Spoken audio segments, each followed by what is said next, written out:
कभी कभी धर्म को और विज्ञान को दो मान करके चलते हैं तो बहुत सारे अनर्थ अपने जीवन में घटित हो जाते हैं। उससे बचने के लिए हमें यह भी सोचना आवश्यक है कि धर्म हमारा साध्य है क्या विज्ञान, अथवा यूं कह दो हमारा जीवन सुरक्षित रहे किससे। जैसे उदाहरण के लिए हम मछली को लेते हैं। मछली जलचर प्राणी मानी जाती है। वो स्थल पर आकाश में आना जाना संभव नहीं है उसे। यदि भूलकर किसी घटना से वह उस जल से बाहर आ जाती है तो आपको ज्ञात है, बताने की आवश्यकता नहीं है। वो छटपट छटपट छटपट करके और कुछ समय के बाद प्राणांत उसका हो जाता है।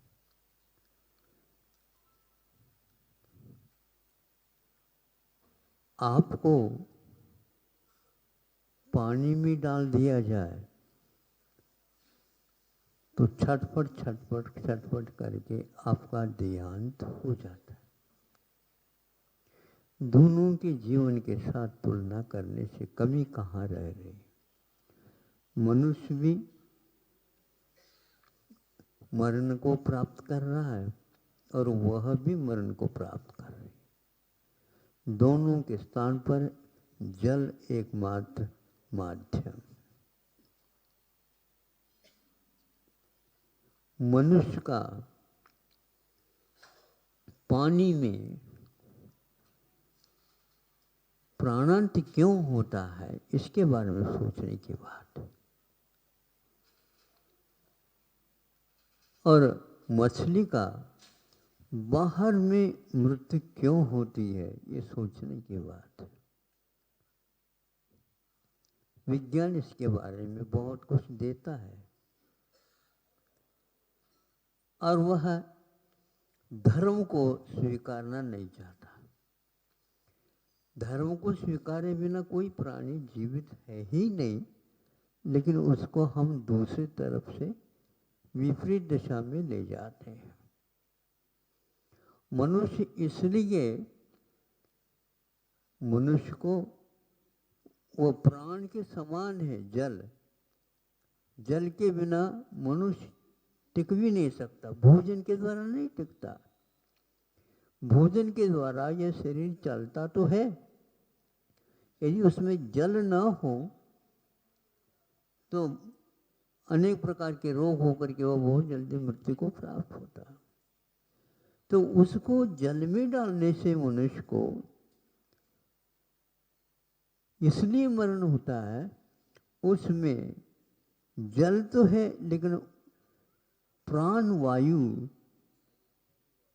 वायु नहीं है ऐसी बात नहीं है। प्राण वायु उसमें भी, लेकिन मनुष्य के लिए उतना पर्याप्त नहीं है।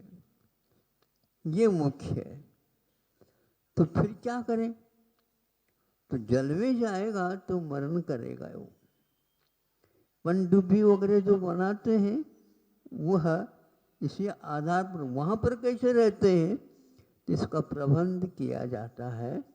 इसलिए रहते पानी मुख में नहीं जाना चाहिए, श्वास आना चाहिए। तो प्राणवायु की कमी के कारण जल में मनुष्य की मृत्यु हो जाती। कमी के कारण तो कमी भी नहीं करना चाहिए। और इधर मछली के लिए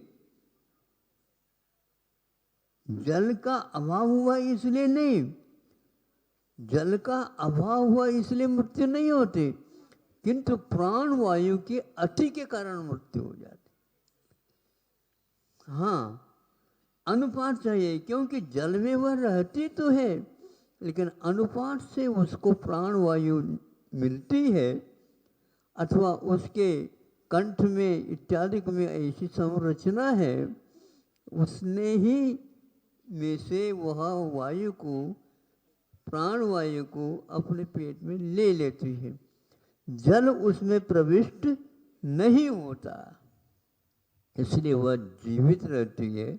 उससे बाहर निकलते ही उसका प्राण हो जाता, समाप्त हो जाता।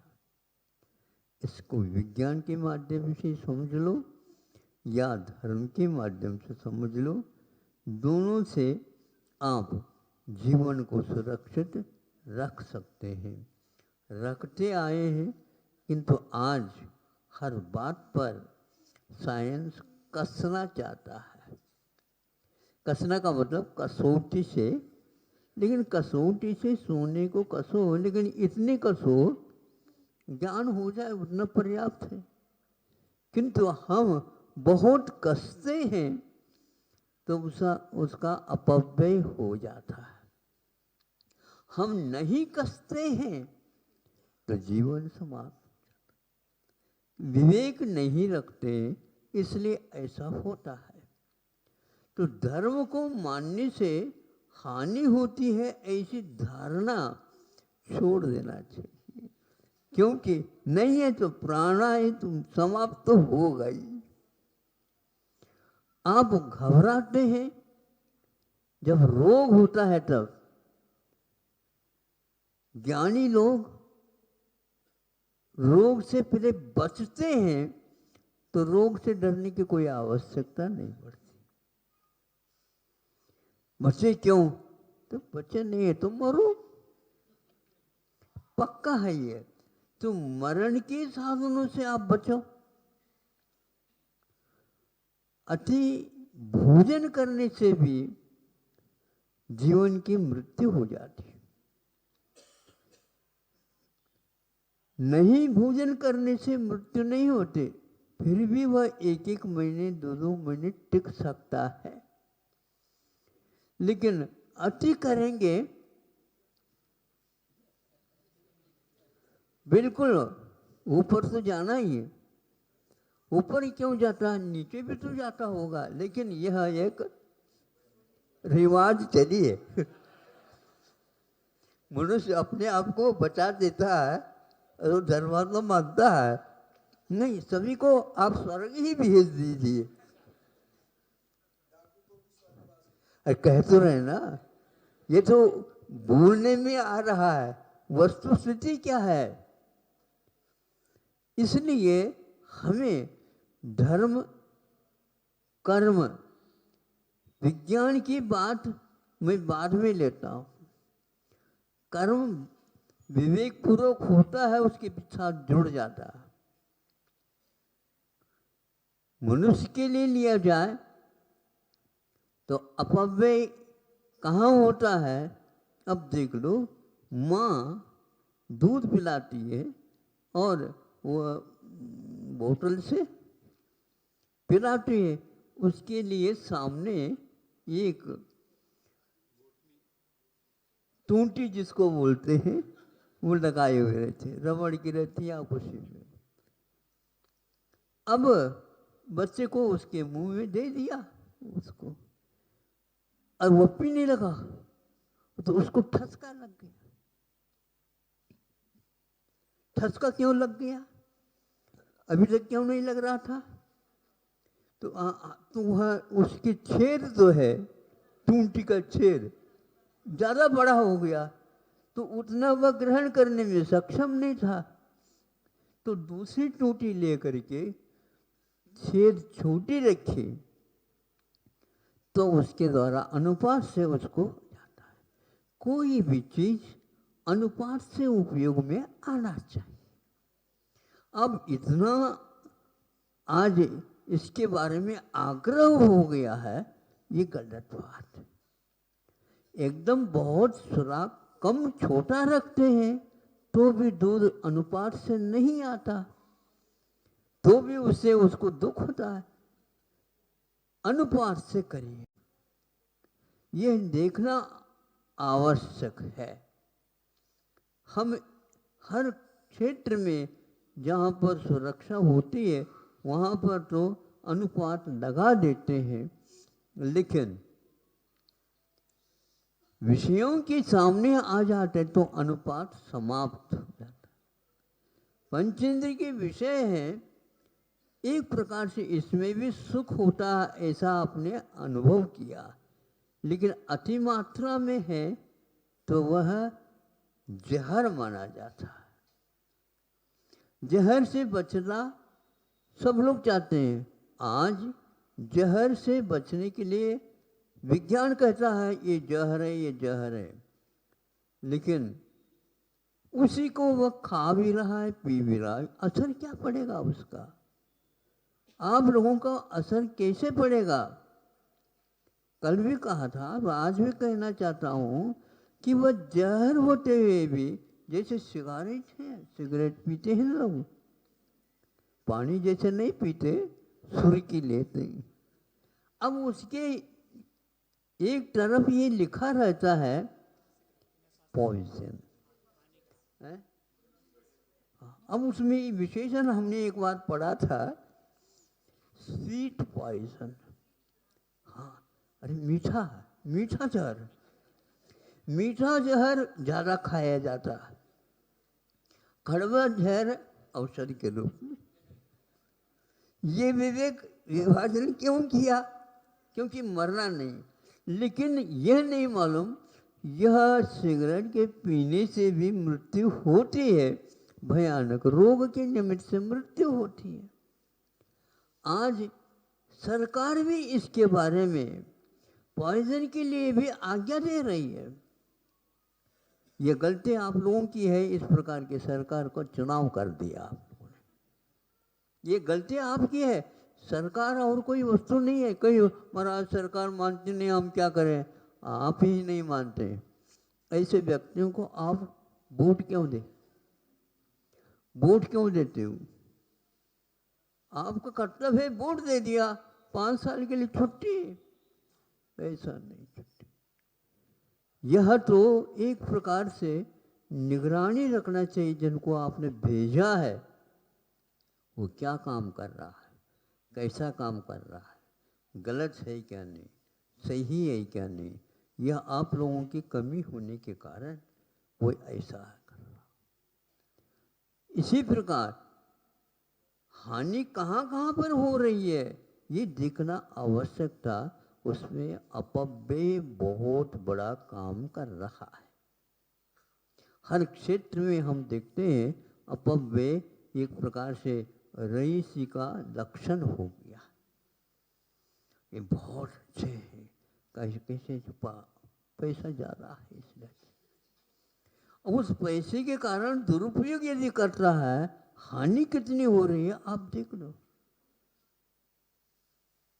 यदि ऐसे मोटर गाड़ियां ज़्यादा चलती हैं, भैया ये शहर बहुत ऐसे बहुत चलती है, धुआं भी तो छोड़ती चली जाती है। आपके आंखों में आ जाए तो आंखों में नंबर ज़्यादा बढ़ जाएंगे। बच्चों के परीक्षा में तो नंबर घट रहे हैं और आंखों के नंबर बढ़ रहे हैं। अब क्या करो? इसको आप अच्छा मानते हो, ताली बजा रहे हो तो हानि को भी हम देख नहीं पा रहे। सुरक्षा होगी तो कैसी होगी? उसी सरकार से आप मांगते भी हमारी सुरक्षा करो। पहले उनकी सुरक्षा आप करो, फिर बाद में सरकार से परीक्षा सुरक्षा की कोई मांग करने की आवश्यकता नहीं। तो संक्षेप से मछली का और मनुष्य का यह जीने का जो उपक्रम है बहुत वैज्ञानिक है और धार्मिक है। संस्कृत में इसको प्राण भी कहा और संस्कृत में जल को विष भी कहा। विषम अपि आप, विष भी आप में जल है। कहाँ पर जल है, कहाँ पर वह प्राण है और कहाँ पर वह विष है। मछली के लिए बाहर विष है या अति मात्रा में हवा लेना विष है, और मनुष्य के लिए वहाँ पानी में रहना संभव नहीं, वह विष है। वही विष अमृत होता है और अमृत भी विष होता है। यह धार्मिक दृष्टिकोण माना जाता है। इसी को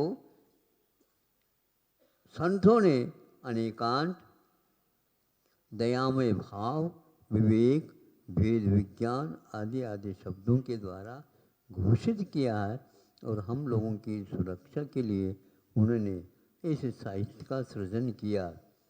दुख की बात इतनी है, तो संतों ने जो गुफाओं में रह करके शास्त्रों के निर्माण किए, आज उसका उपयोग एक प्रकार से विज्ञान कहता है इससे कुछ होने वाला जीवन में, तो इसके अभाव में ही जीवन नहीं रहता, ये इन लोगों को अभी भी ज्ञात नहीं हो रहा है।